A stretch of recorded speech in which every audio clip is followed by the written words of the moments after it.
Bonjour à tous et bienvenue à Catch Club. Comme chaque dimanche, on se retrouve pour les news. Et aujourd'hui, on va notamment parler de Ronda Rousey, de Vince McMahon, de Alberto Del Rio et Paige. Et également une grosse mise à jour par rapport à Andrade. Mais d'abord, je tiens à rappeler que jusqu'au 7 mai, vous avez 10% de réduction sur la boutique Catch Club avec le code RADIS. Donc n'hésitez pas à vous faire plaisir, le lien de la boutique est dans la description. Allez, c'est parti, on enchaîne avec les news et on va démarrer avec Ronda Rousey. Alors, je n'avais pas donné cette information la semaine dernière parce qu'honnêtement, j'en avais déjà énormément parlé sur Twitter et sur le site catchclub.fr. C'est une information qui date d'il y a environ 14 jours, mais apparemment il y a encore beaucoup de personnes qui ne sont pas au courant. Donc au cas où, pour info, pour ceux qui ne sont pas au courant, il faut savoir qu'il y a environ 2 semaines, Ronda Rousey a annoncé via sa chaîne YouTube qu'elle est enceinte. Et bien entendu, c'est une très bonne nouvelle pour Ronda Rousey, car pour info, pour rappel, Ronda Rousey avait effectué une pause dans le monde du catch après WrestleMania 35, car elle souhaitait justement se concentrer sur sa famille et avoir un enfant. Donc au final, ça aura pris quasiment 2 ans, mais c'est bon. Ronda Rousey est enceinte, elle va avoir un bébé avec son mari Travis Brown. Ronda Rousey a dévoilé qu'elle est enceinte depuis environ 18 semaines, donc un peu plus de 4 mois.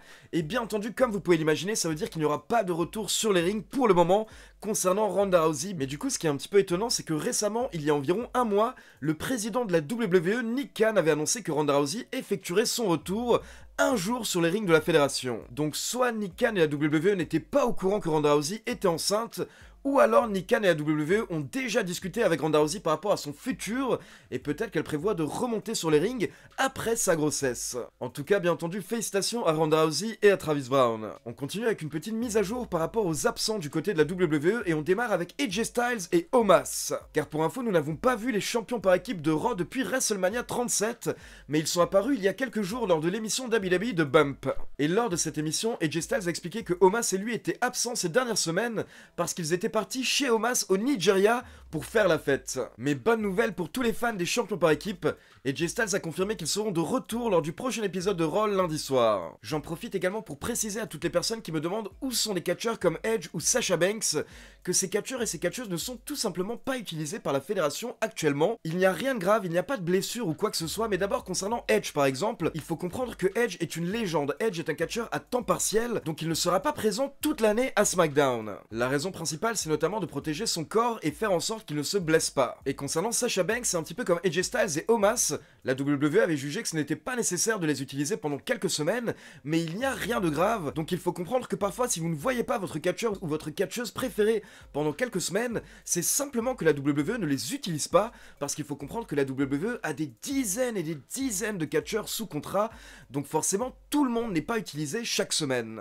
On continue avec une mise à jour par rapport à Jason Jordan. Je rappelle que Jason Jordan ne catch plus actuellement suite à une grave blessure à la nuque, et cette blessure l'a forcé à prendre sa retraite des rings pour le moment. Du coup, depuis environ 2 ans, Jason Jordan travaille en coulisses en tant que producteur pour la WWE. Et en gros, à la WWE, les producteurs sont un petit peu le lien entre les scénaristes et les catcheurs. C'est eux qui vont prendre les ordres pour derrière les expliquer aux catcheurs et les aider à mettre leur match en place. Et il y a quelques jours, Jason Jordan a reçu une très bonne nouvelle car il a reçu une promotion. Il est dorénavant le producteur principal de Raw et de SmackDown, donc c'est lui qui est à la tête de tous les autres producteurs de Raw et de SmackDown. Donc dorénavant, Jason Jordan supervise tous les segments de Raw et de SmackDown, mais par contre j'imagine que ça veut dire qu'on ne va pas le revoir remonter sur les rings pour le moment, et forcément c'est un petit peu décevant, parce qu'il y a quelques semaines, Chad Gable avait déclaré dans une interview que Jason Jordan fait encore tout pour pouvoir recevoir le feu vert des médecins et remonter sur les rings un jour, mais maintenant que la fédération lui donne de plus en plus de responsabilités en coulisses, j'imagine que ça veut dire qu'on ne risque pas de le revoir dans les rings. On continue avec une rumeur par rapport au couple Tessa Blanchard et Daga. Je rappelle qu'il y a quelques mois, Tessa Blanchard et Daga avaient tous les deux quitté Impact Wrestling,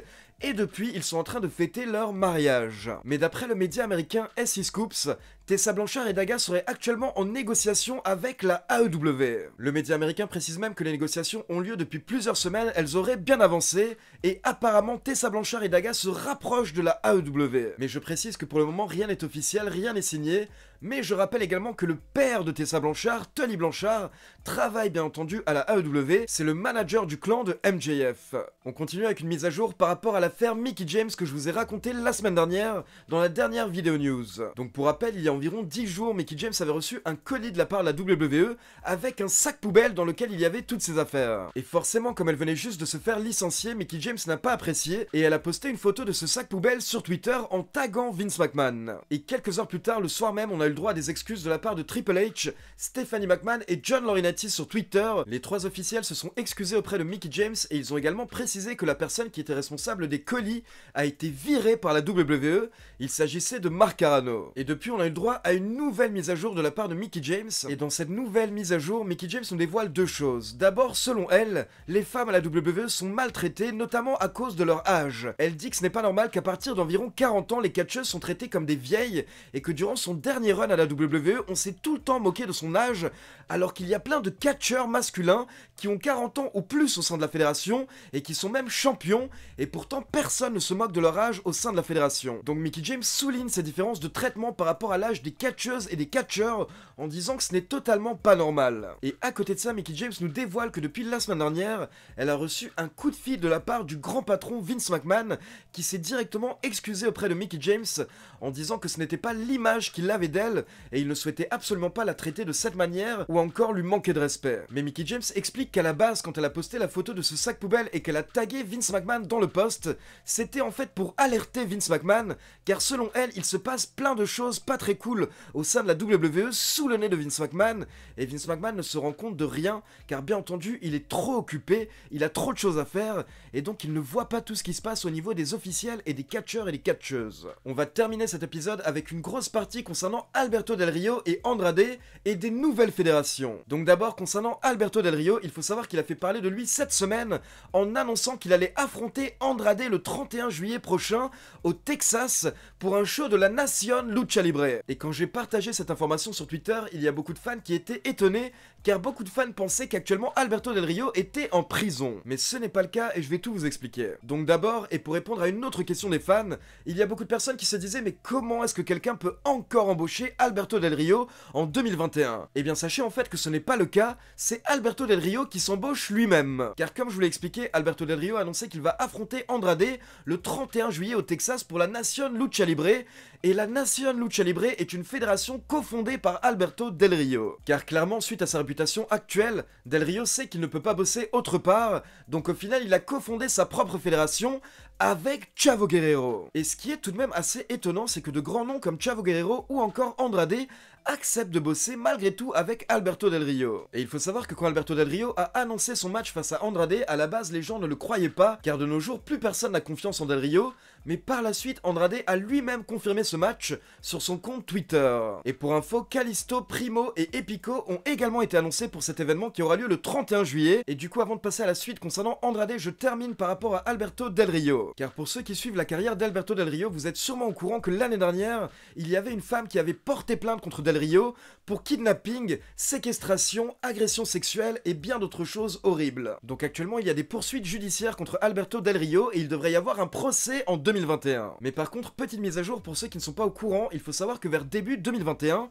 la femme qui avait accusé Alberto Del Rio l'année dernière et qui était sa compagne à l'époque, a posté un message sur son compte Instagram pour dévoiler qu'elle retire sa plainte contre Del Rio. Et dans son message, cette femme s'excuse pour tout le mal qu'elle a causé à Del Rio et à sa famille. Donc au final, cette femme a retiré sa plainte, mais pour info, ça ne met pas fin automatiquement au procès. Car c'est une affaire qui se déroule au Texas, et au Texas, même quand la plaignante retire sa plainte, eh bien au final, l'État continue sa poursuite, donc malgré tout, il y aura tout de même un procès contre Alberto Del Rio d'ici quelques semaines. Mais logiquement, vu que cette femme a retiré sa plainte, Alberto Del Rio a l'air plutôt confiant actuellement, et il n'a pas l'air d'être très inquiet par rapport à son futur procès. Et lors de cette interview, Del Rio nous a parlé de son futur match face à Andrade.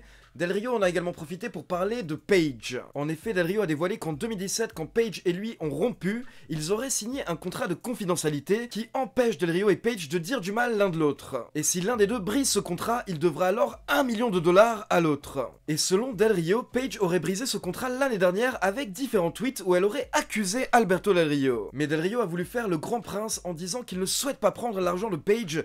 Tout ce qu'il souhaite, c'est qu'elle l'oublie et qu'elle arrête de parler de lui. Donc Del Rio a terminé en demandant à Paige de l'oublier et d'arrêter de parler de lui. Et de son côté, il n'ira pas demander de l'argent à Paige, il n'en veut pas, il lui souhaite le meilleur. Il souhaite apparemment simplement se concentrer sur sa vie et sa famille dorénavant. Et donc on termine avec une grosse mise à jour par rapport à Andrade. Car comme je vous l'ai dit, Andrade va affronter Alberto Del Rio le 31 juillet au Texas pour la Nación Lucha Libre. Mais attention, ce n'est pas tout car il faut savoir que ces dernières semaines, nous avons droit à la création d'une nouvelle fédération au Mexique qui s'appelle la Federación Wrestling. Et cette nouvelle fédération essaie vraiment de mettre le paquet pour leur premier show qui aura lieu le 19 juin 2021. Donc cette semaine, lors d'une conférence de presse, la Fédération de Wrestling a annoncé plusieurs matchs pour leur premier show, notamment le main event, où on aura le droit à une réunion du clan Los Ingobernables, avec Rush et El Bestia del Ring qui vont faire équipe avec Andrade et un partenaire mystère pour affronter Matt Taven, PJ Black et 2 partenaires mystères. Et à côté de ça, nous avons également un énorme Dream Match qui a été annoncé pour ce show, un match par équipe